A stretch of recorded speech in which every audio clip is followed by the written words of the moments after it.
CBS News finds children mining cobalt for batteries in the Congo. A CBS News investigation has found child labor being used in the dangerous mining of cobalt in the Democratic Republic of Congo. The mineral cobalt is used in virtually all batteries in common devices, including cell phones, laptops, and even electric vehicles. A report by Amnesty International first revealed that from several companies, including Apple, Microsoft, Tesla, and Samsung. CBS News traveled to the DRC to follow the complex supply chain. As CBS News correspondent Debora Patta reports, it's been 2 years since that damning Amnesty report was published, but the DRC is a country embattled in conflict, and it is difficult and sometimes dangerous to report from there. On a recent trip to the southern part of the country, CBS News found what looked like the Wild West. There were children digging in trenches and laboring in lakes hunting for treasure in a playground from hell. The work is hard enough for an adult man, but it is unthinkable for a child. Yet tens of thousands of Congolese kids are involved in every stage of mining for cobalt.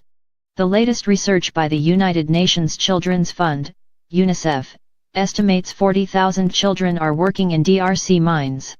More than half of the world's supply of cobalt comes from the DRC, and 20% of that is mined by hand, according to Darton Commodities Ltd, a London-based research company that specializes in cobalt.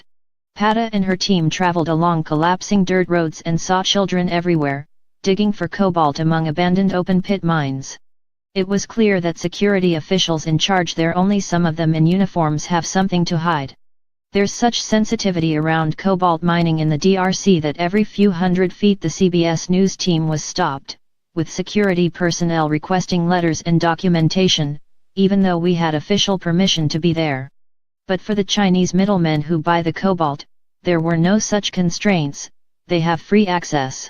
In the mines, women and children help with the so-called artisanal mining, but don't be fooled, it is no quaint cottage industry. At barely 10 years old, children lug heavy sacks of cobalt to be washed in rivers. From as early as 4, they can pick it out of a pile.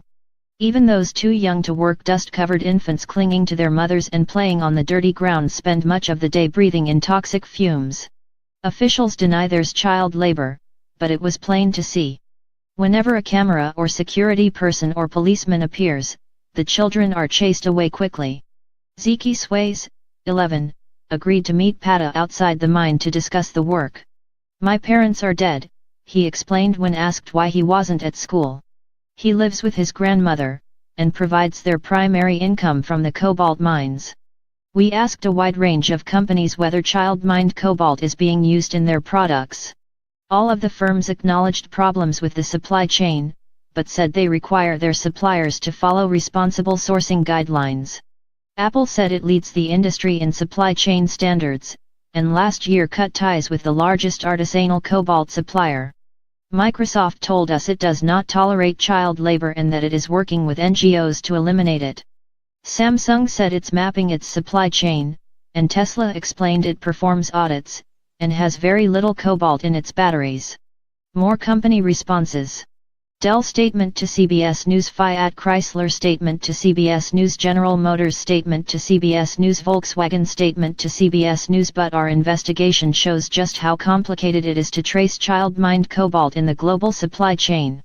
We followed the mineral as it left the mines piled high on every mode of transport available, including bicycles. Sacks were already mixed up without labels, making it impossible to know who had mined the mineral inside. The children's cobalt is brought to a large market where it is bought by a Chinese company for extremely low prices.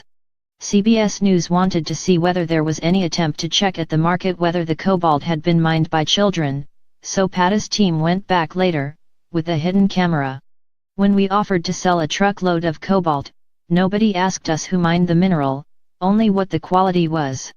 One man told us that the Chinese traders at the market bought all the cobalt and sold it mainly to one Chinese company, Congo Dongfang Mining, known locally as CDM.